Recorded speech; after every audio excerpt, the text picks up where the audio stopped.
The beleaguered citizens of the cylinder finally have a moment to catch their breath as the first total war comes to a close. Many civs make peace, but a few particularly determined fighters continue waging their preferred campaigns while we step into episode 41 of the Civ Battle Royale X Season 3, Whatever It Takes. Hello everyone, and welcome back to the Seabricks. This week's episode was written on short notice by Nopecopter, Lunar Needle, Top Hat Paladin, and Pineapple. Much love to them for being able to bring you the content on time in a flash. Unlike this audio narration.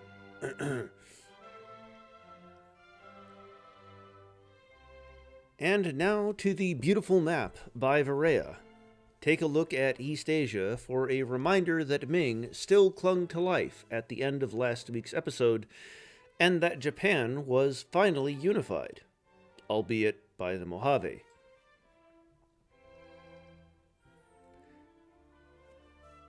My own humble contribution to the OC pile was found worthy of inclusion. A shout out to Timor-Leste repeatedly dragging Kilwa out of its grave, and of course to the mighty Jeffrey Combs. Seriously, if you have any love for B-movies, you need to know who this man is.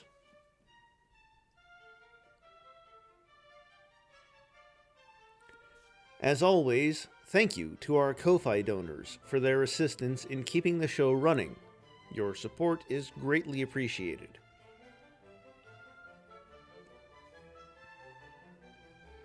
In the latest power rankings, Ming were able to secure a 26-point jump, thanks to being alive by technicality.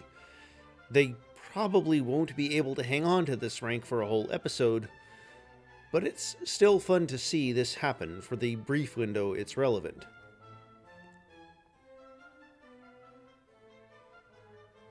Okay, on to the episode proper. We kick off the action with a shot of Timor-Leste's core. Timor's cities are populous, but their army is looking pretty thin in this region. It seems that almost all of the Timorese units are getting shipped directly to the front lines, particularly the borders with Afghanistan and Mali, I'd guess, as those were major meat grinders last week.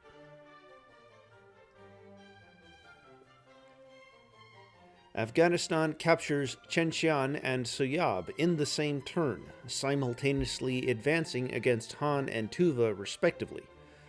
Han has now been reduced to 4 cities, most of which are on the Korean peninsula, making them very vulnerable to an invasion from Afghanistan, Mojave, or Timor-Leste. With their conquest of Meknes and Saleh, Mali is laying a strong claim to the Western Mediterranean, a claim that Turkey doesn't seem in a position to resist. Mali's next target appears to be Tripoli, and if they don't stumble at this hurdle, they'll have a strong beachhead they can use to advance into the Italian peninsula itself.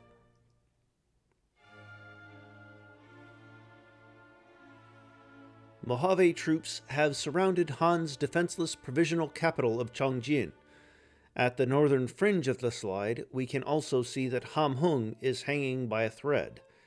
Thanks to the ongoing total war, Han has nowhere to run from the enemies besieging them on all sides.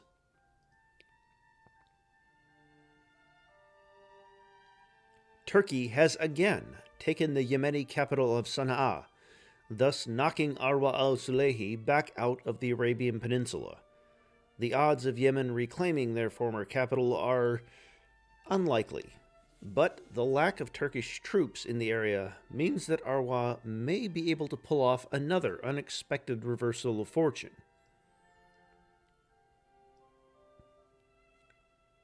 So if they're not in Italy, and they're not in Arabia, where is the Turkish army? Turns out, they're on the Brandenburgish front. Currently, Ataturk is aiming to knock out Brandenburg's city of Klaipeda, and thus get rid of the air force stored there. while Frederick William is sitting in the lower Baltic taking potshots at Ribe.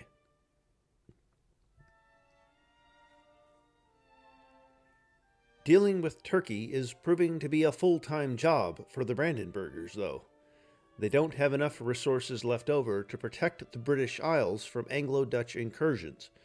William III sneaks some power armor infantry into England to seize Königs Wusterhausen, a settlement that cropped up after Britain's original cities were nuked out of existence. The Ming ended last week's episode alive, forcing the power rankers to acknowledge them. And the good news for Ming fans doesn't end there. Their city has restored its health to full, and their borders are not being invaded by any rival civilizations. That said, I do have to rain at least slightly on Ming's parade. With a city strength of 42, even the fully healed Nanjing will be a trivial snack for a Timorese or Afghan expeditionary force.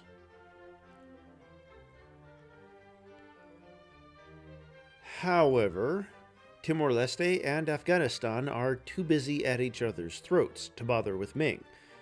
Biotroopers and Bio-Titans are exchanging fire in the mountains between Wanchanshu and Jianye. Eyewitnesses describe the battle as, "Holy crap, organisms were never meant to be able to do that."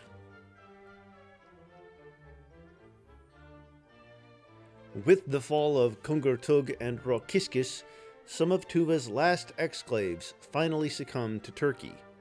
The once proud, singing steppe lords are now boxed into a fairly compact area of Northeast Asia.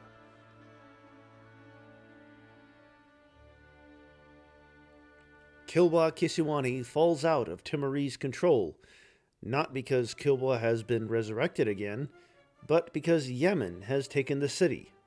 Arwa has given up on retaking Sana'a for now, but has decided that capturing a different original capital will help her save face with the Yemeni populace.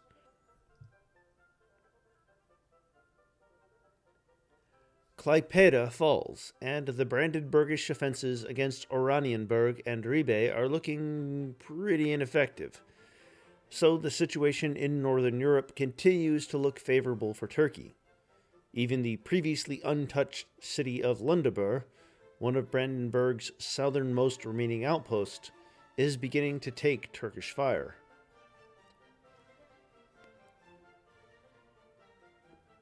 Afghanistan makes another push. They flip the embattled Caspian port of Asir from Turkey, as well as two other cities that are off-screen in this slide. One is the former Yemeni holding of Taiz, which can be seen now as a dark mini-map splotch in Arabia. The other is Romitan, which the next slide will reveal for us. As having been taken from Tuva. Despite the fact that he's barely fielding any army in Northeast Asia, Ahmad Shah Durrani is still projecting enough power to outperform the Tuvans. Though, frankly speaking, when Tuva's army contains as many throat singers as it does military units, being stronger than Tuva has ceased to be an impressive category. The devoted resurrectionists of Timor-Leste have given up on Chad and are instead turning their attentions to Angola. By setting up Melange as a nice, squishy distraction for Mali's power armor infantry, the Timorese hope to buy themselves some time to beef up their own military presence in Africa.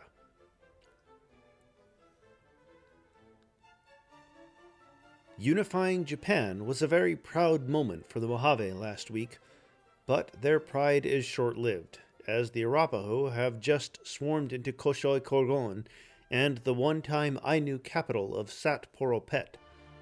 Ongi, isolated and defenseless on Sakhalin Island, is sure to fall into Arapaho hands soon afterward.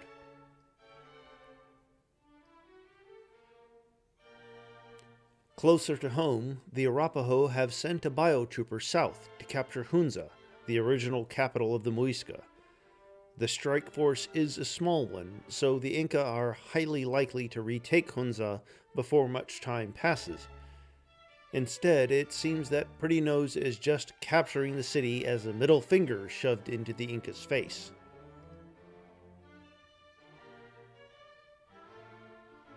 Irataba decides that trying to resist the Arapaho is futile, and instead pursues expansion by picking on a civ that's still weaker than him, namely Han.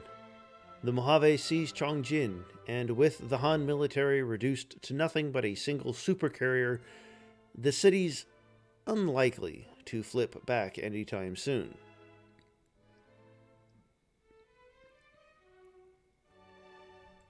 With the land war between Afghanistan and Timor-Leste continuing to be inconclusive, Zanata Gusmao instead attempts some naval ambushes.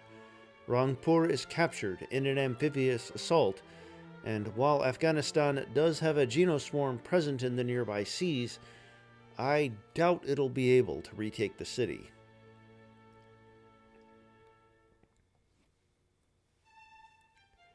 Turkey retakes Asir and the off-screen Taiz from Afghanistan and also picks up the Malian city of Moundou for good measure. However, with Turkey and Afghanistan both marshalling significant armies in Central and Southwestern Asia, I think it's safe to assume this region will be a flipfest for a while longer.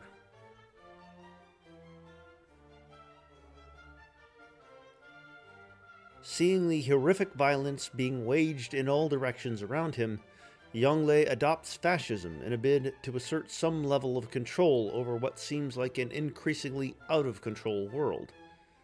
All continues to be peaceful within Ming territory, but I can't promise it'll stay that way forever. An Afghan biotrooper has just stumbled upon the border, and may be radioing back to his commanders as we speak.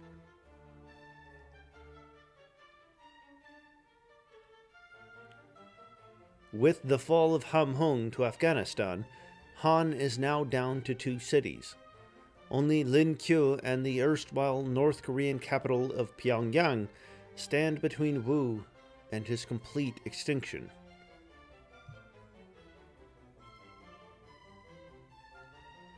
After facing several humiliations this episode, Brandenburg begins to fight back, seizing Oviedo from the Anglo-Dutch. Königs Wusterhausen may be close behind.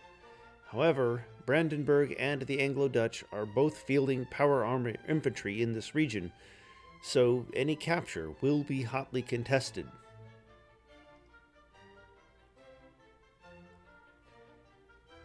Brandenburg's revanche is also occurring in Scandinavia, where Frederick William has retaken Ribe and is making some potent-looking assaults on Oranienburg and Klaipeda. Should these cities fall, the Turkish advance into Scandinavia could grind to a halt for the time being. Off-screen, Mali retakes Bondo from Turkey and pushes Angola back into its grave.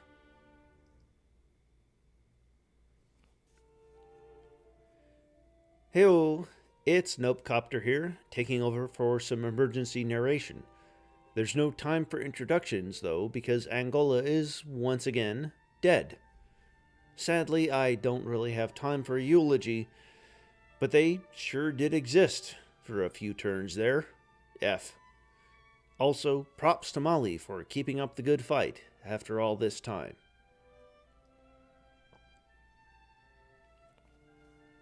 The Anglo-Dutch, not content with reclaiming part of the British Isles, also managed to capture their capital once more. With no Brandenburger ships in sight, they just might keep it, too. It's inspiring how, even after all this, the Anglo-Dutch are still standing. That said, a few enemy power armor infantry are making their way down from Ireland, so the boys in orange aren't out of the woods just yet.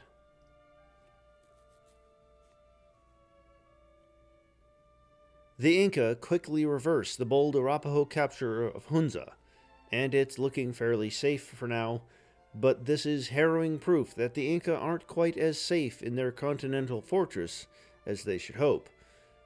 To be fair though, the Inca are holding the line pretty well otherwise, so an Arapaho invasion certainly isn't becoming any easier either.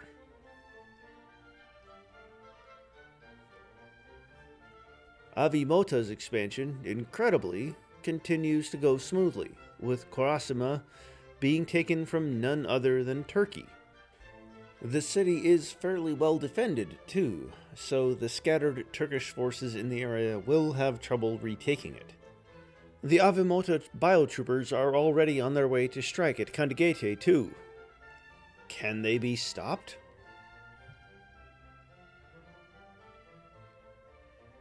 Whoops! Looks like Angola's back again, as Timor-Leste flips Malanje once more. Sadly, with all of the Malian power armored infantry nearby, I doubt Angola will have the good fortune to survive more than 1 or 2 turns this time. Timor-Leste could possibly take the city back too, with several melee units nearby.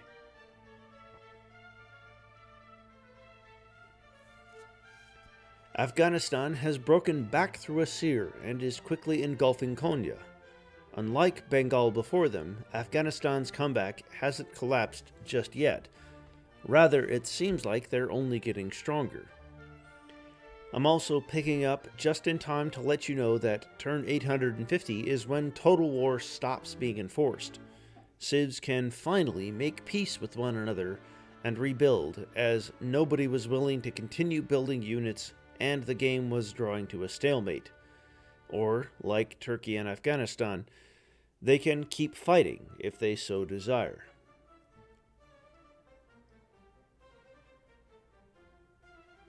Here's your daily reminder that yes, Castile is still alive. We didn't see them at all last episode, but rest assured that Burgos is in no danger whatsoever.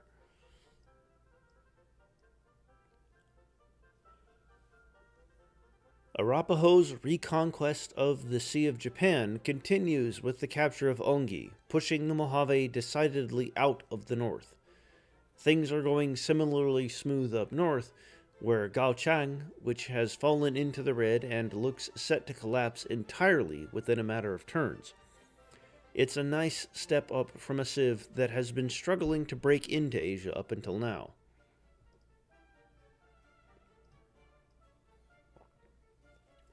Han's second-to-last city of Pyongyang is completely surrounded by Afghan forces, with no defenses left to save it. Mojave biotroopers are also making their way to the front lines, seemingly more interested in conquest than defending their new homeland. They probably won't be able to take Pyongyang, but they just might be able to win the race to Linqiu, considering the lack of Afghan units nearby.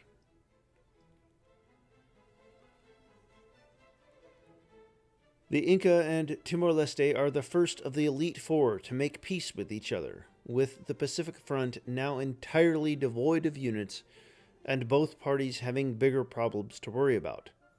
The borders around Oceania have solidified, with Timor-Leste maintaining control of Australia, but the Inca holding on to all of New Zealand, which will certainly make for quite a show once Total War resumes.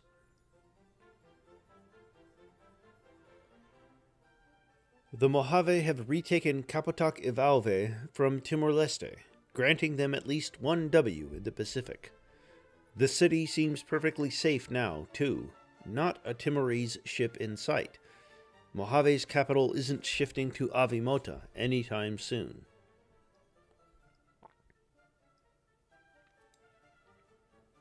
The Kayapo aren't yet at peace with the Inca, but they might as well be, given the total lack of ships nearby. It's a good thing, too. With a grand total of 2 cyber subs for defense, and no jungle to slow down enemy invaders, the Kayapo remnants would probably fall to a stiff breeze. It's amazing they're still probably not in the bottom 3.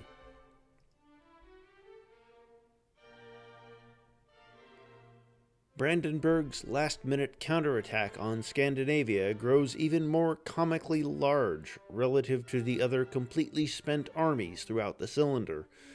Ribe has been completely reclaimed, and Oranienburg is surrounded and taking heavy fire. Even Klaipeda looks like it might be retaken. I think I speak for everyone when I say, where the hell was all this for the first 850 turns of the game?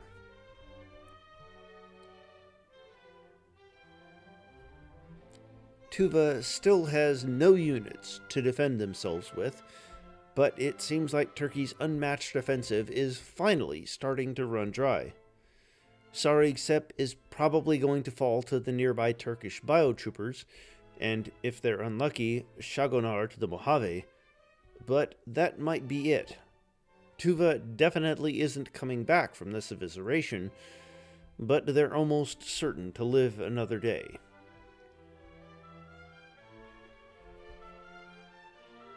A quick peek at the Arapaho Corps reveals they're not actually as exhausted as a lot of their competition.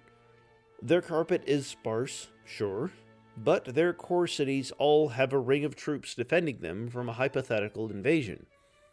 These units would probably be more useful on the front lines, but it's not like anybody else has strong armies on the front lines anymore either.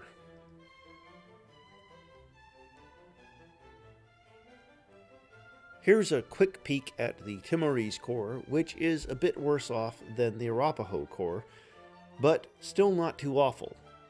No giant death robots, but there are a couple of planes or bombs around. Curiously though, there isn't a single naval unit to be found. Perhaps the Inca did more damage than it seems, or perhaps the amphibious promotion on the biotroopers is good enough. We also have a couple of great musicians here. First up is Shinpei Nakayama, a Japanese songwriter famous for various children's songs and other popular Japanese songs of the 20th century. Perhaps he fled to Timor-Leste from the collapsing Mojave Japan.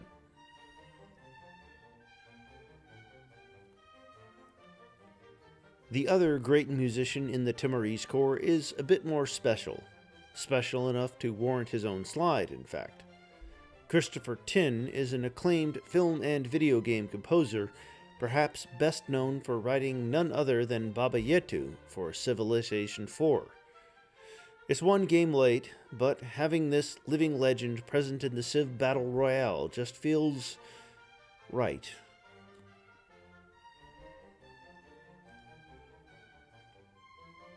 Asir flips and flips back, showing that Afghanistan is still fighting fiercely on their western front, but the number of Turkish units on the front lines is increasing. The assault on Konya has seemingly collapsed, and Turkey is pumping out automatons like mad, so this plucky underdog might just end up being forced onto the back foot before long.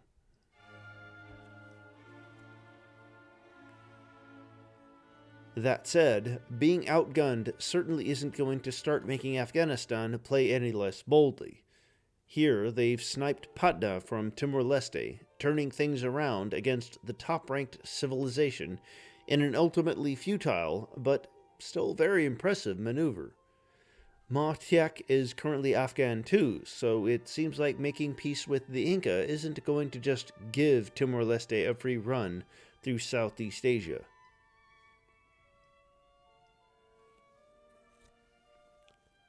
Sadly, it seems like Avimota's meteoric rise may be slowly coming to an end, as Afghanistan also makes gains in Central Asia by capturing Guangzhou.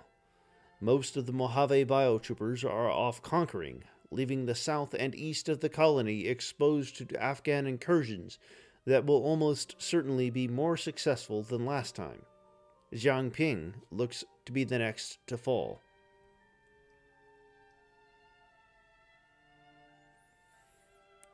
The Inca, now freed up to focus their efforts on a single front, have begun a push into the Caribbean and taken La Serena from the Arapaho. With practically no Arapaho units in the area to contest the region, even a few Inca units may be enough to secure this region and give the Inca another way to threaten mainland North America. That said, unless they commit more troops to this front, I doubt they'll be making much more progress either.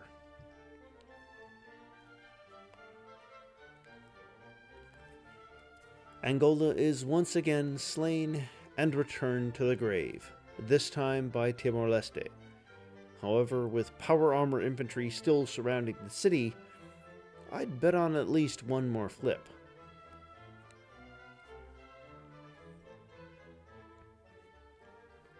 Amazingly, Patna holds as Afghanistan reinforces their Burmese holdings.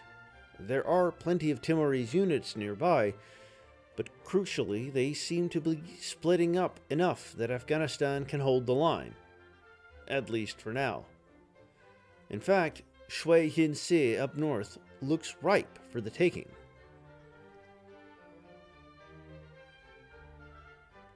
Pyongyang has fallen to Afghanistan, leaving Han with only one city.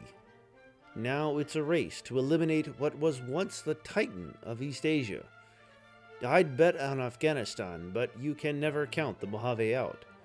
Also, note that Great Ming is, in fact, still alive.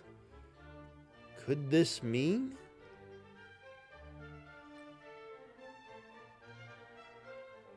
Brandenburg's army has apparently decided to bypass Oranienburg entirely and instead focus on retaking Klaipeda, which, to be fair, they are very close to doing. It's a baffling strategy and one that could very easily backfire, but Turkey has more units attacking the Tuvan exclave of Nesivizis than defending their new gains in Finland, so it might just work.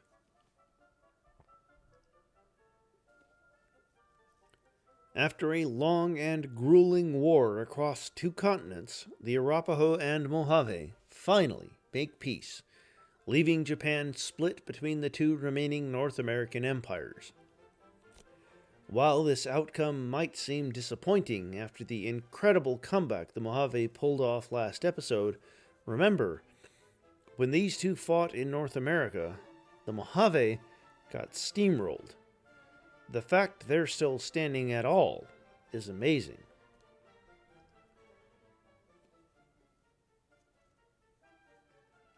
Right on the brink of retaking all their lost land from Turkey, Brandenburg decides to make peace. Sigh.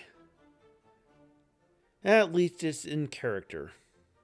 Turkey now has ample time to rebuild their army and a foothold in Sweden from which to finish off Brandenburg later, though, at the very least, Brandenburg probably won't crumble too quickly if they don't disband their new army. Maybe they could use it to finally finish off the Anglo-Dutch in the meantime?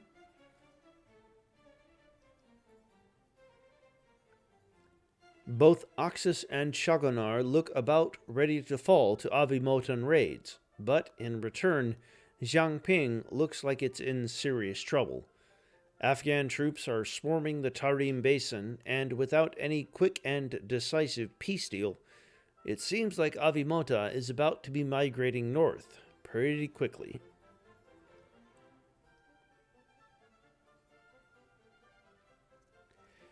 With a massive middle finger to anybody who counted them out earlier, the Inca have now taken Hukyampe, with no troops on the front lines to keep them from pushing even further north. They definitely won't be breaking through the Arapaho core anytime soon, but all of Mexico could be looking significantly greener if those Arapaho troops don't make their way down to the front lines.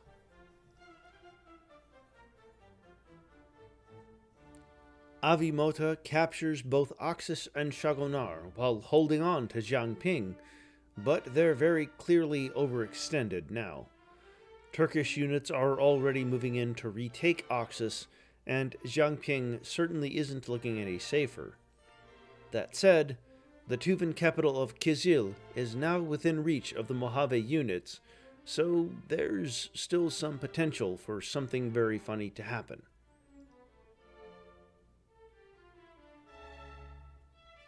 With Japan now as safe as it can reasonably be, Mojave troops in the Pacific are turning their weapons toward the unification of Hawaii. With the Inca looking elsewhere, Guiyang looks like a juicy and completely free target. Looking at the far left of the screen, it also looks like the Mojave biotroopers are looking to scrap with Timor-Leste as well. Good luck with that.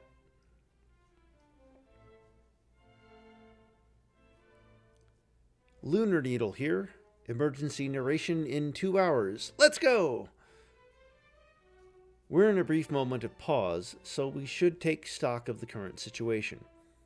Yemen's situation looks very mediocre, but still navigable. Timor-Leste, in addition to sharing fronts with Mali and Turkey, are surprisingly sparse. Meanwhile, Yemen is building up their new front line to defend along the African east coast. Good luck, Yemen. Bonus news: Arapaho and Kaipo sue for peace.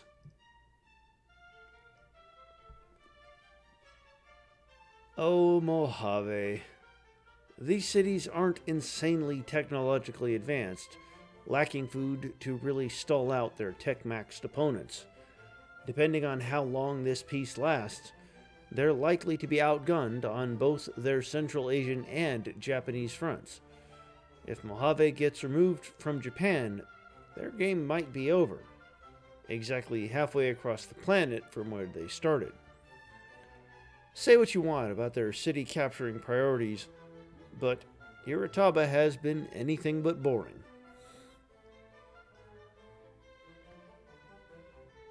The Graveyard of Empires clashes against the low-tier god that is Timor-Leste, who somehow maintains dominant fronts on 3 continents. No units pass beyond the border, as the aforementioned Graveyard of Empires UA will chip away at the HP pool of the rather squishy front. Plane count, however, is a very good front for Timor-Leste, with 9 versus 5, so this front might stall for some time. I expect a few peace deals to be coming from both of these empires in the coming turns.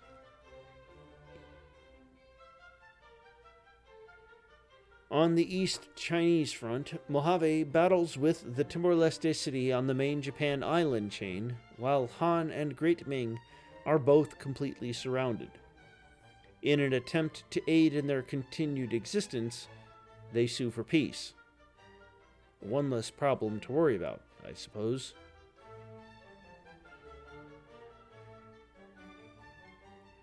Afghanistan sues for peace with Tuva, strengthening the fight for Mojave as any of the units freed from their Arctic duties can now rain down on Irataba's parade.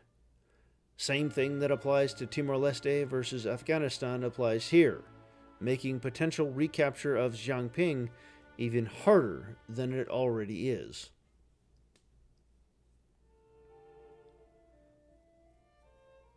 Brandenburg solemnly left Brandenburg Gate behind them, finally freed from its Turkish war, can begin to beat down more and more onto the smaller European nations like the Anglo-Dutch, who find their power trooper units shredded by the mostly stocked carriers parked outside The Hague. I expect this to flip back and forth in the interim.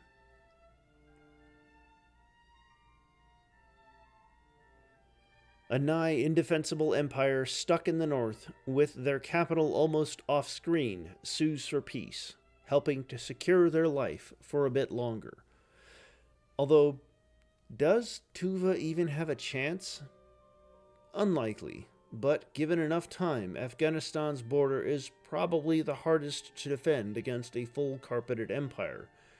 It would take many strings of good luck for Tuva to reclaim their previous empire, not to mention anything more when an empire greater than the Roman Empire's remains just past the Tuvan capital. The sad existence of being a minor against super empires. Yoink! It's mine! Anglo-Dutch recapture The Hague and begin moving their units within capture range.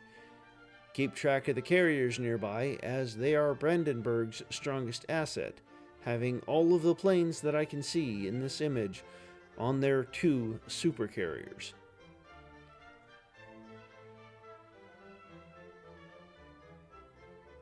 When I see stuff like this, I remember why peace must sometimes be declared, as eventually cities require too much combat power to be defeated.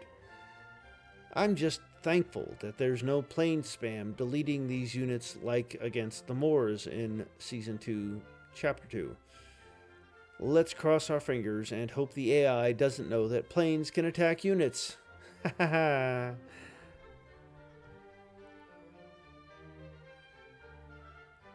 Mojave move more of their army toward Kizil, proving that the crab bucket analogy is correct again. Iritaba wants to ensure that if they lose, they're doing as much damage as possible. But to what end? Oxus is definitely gone, and Ijma is undefended as Afghan units crash towards Avimota. It would be so cool if they could hold and expand even more, but it seems unlikely.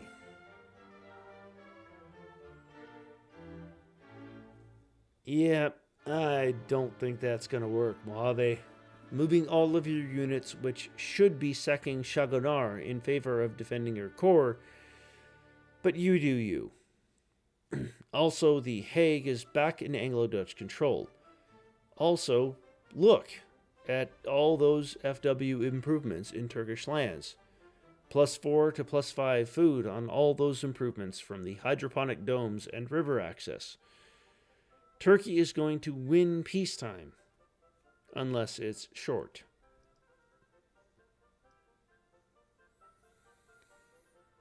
Whoo boy, did Mojave get lucky. Their only opponent is an overstretched Turkey who's adjacent to all of the old world's greatest empires and thus needs to spread out its limited units over a wide area. Let's just hope those future world improvements go online for Iritaba soon.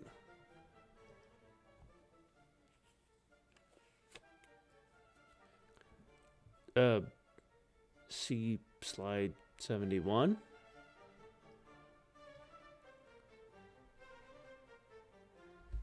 The Turkish-Afghan front sees many high-speed chimeras caught in their favorite activity, standing in city range, staring at each other while the slightly stronger Biotitans move upward into the less contested Fertile Crescent. Heavy plane advantage with Lashkargah in the red, while Konya maintains perfect health. However, this is not war. This is peace. So the northern Afghan cities seem to be getting bombed by Mojave.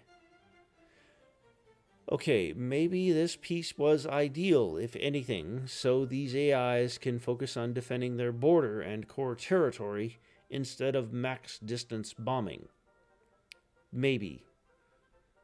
Hopefully.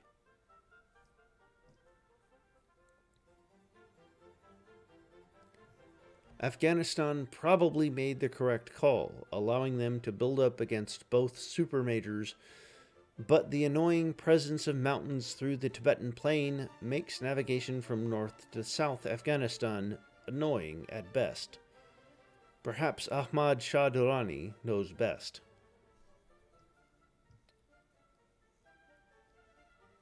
Ain't no way. This would be criminally epic. Terminably epic. Was this the reason that they left Han alone? They even pieced out with Ming to ensure Han's death. The scientist nearby is going to watch a certified epic gamer moment, or the greatest fumble of all time.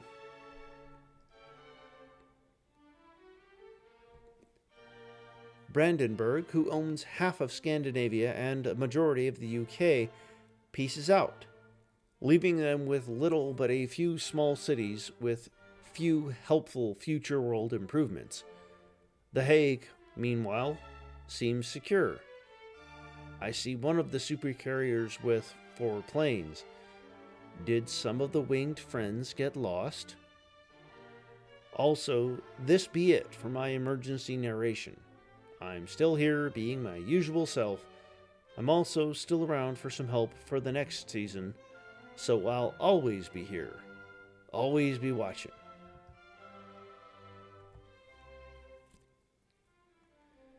Hi all, Top Hat Paladin here to take us through the rest of the episode. The current wave of peace declarations also sees the end of the war between Arapaho and Brandenburg, leading the current Iceland-Greenland border to crystallize.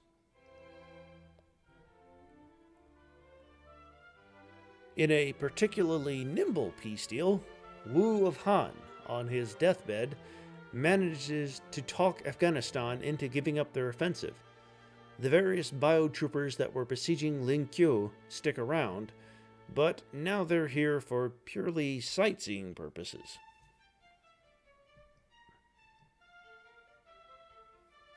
The Timor-Mali War also comes to a close.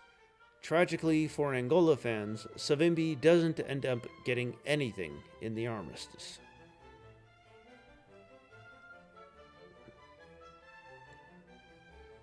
It's been no surprise that peace is being declared so freely. After all, lots of empires are looking pretty exhausted. Even the North Pacific, a popular destination for useless naval overflow in previous seasons, is sporting no units except an Arapaho great musician. This particular musician is Prince Buster, a Jamaican artist who is known in our timeline for his seminal 1960s recordings that shaped the course of reggae and ska.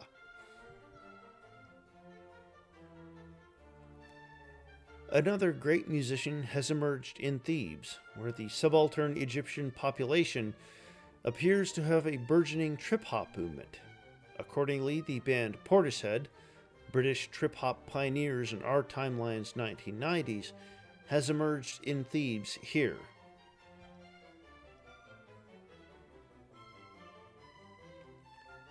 Meanwhile, in the Anglo-Dutch lands, the preferred genre of music appears to be MPB, Música Popular Brasileira, a genre that fuses Brazilian styles like samba with foreign music like jazz and rock. In the CBR, Elis Regina is an Anglo-Dutch great musician. In our timeline, she was a Brazilian singer who was hugely popular between 1965 and her unexpected death in 1982.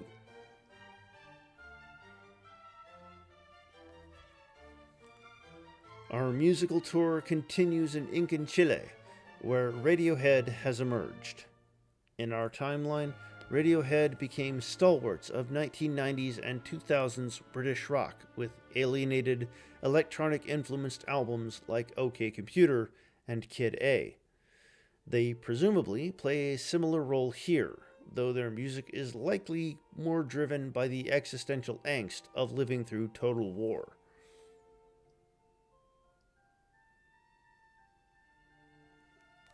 While a lot of civs have declared peace recently, war is still continuing in some regions. For instance, two Arapaho nexus are surrounding the badly damaged Gaochang. The Gok Turks' final stand may be at its end.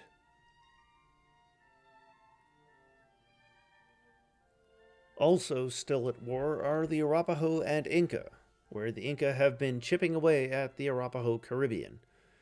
Since the start of this episode, Pretty Nose has lost Managua, Tegucigalpa, and Olinda to Incan advances.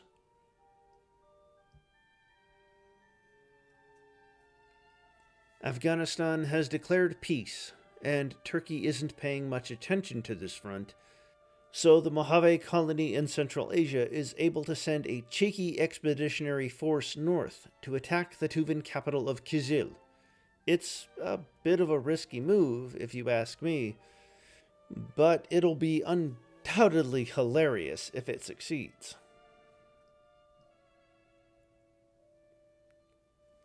Though Turkey has retaken Taiz again, Yemen remains determined to try and get back Sana'a. Arwa continues shipping power armor infantry and automatons across the Red Sea to the battlefield. Conversely, Yemen's African colonies seem to be completely beyond Turkey's logistical capability to attack.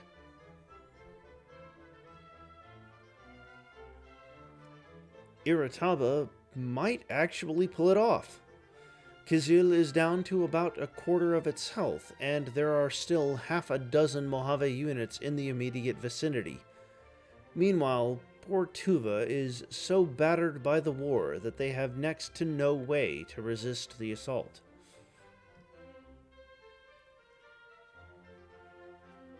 Oh, I think I offended Ataturk by saying he wasn't able to do anything to Yemeni Africa.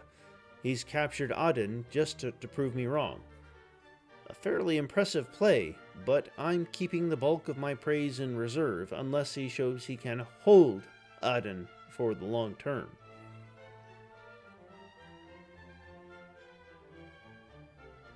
Turkey has also captured Kizil, right after the Mojave had been softening it up for themselves. Irataba has just been cheated out of a maneuver that was both ballsy and hilarious. He'd better not take this lying down.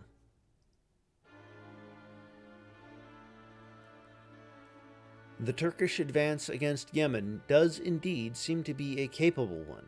They've held on to Aden, driven Yemen from the Arabian Peninsula, and are staging an amphibious assault on Ib. Yemen still has a decent number of units around, but not enough to protect them from the risks of being Turkey's #1 target.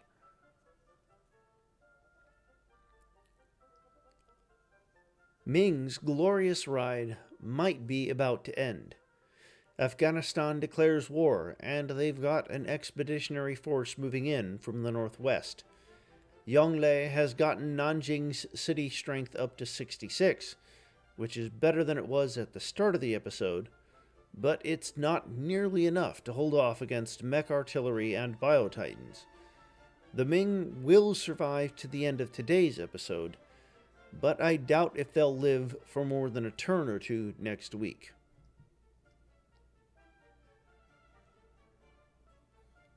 The capture of Kizil wasn't just done to spite the Mojave. Instead, Turkey seems intent on waging a serious conquest of Tuva. Turan and Tili fall to Turkish forces, leaving Tuva pinned on the east side of Lake Baikal.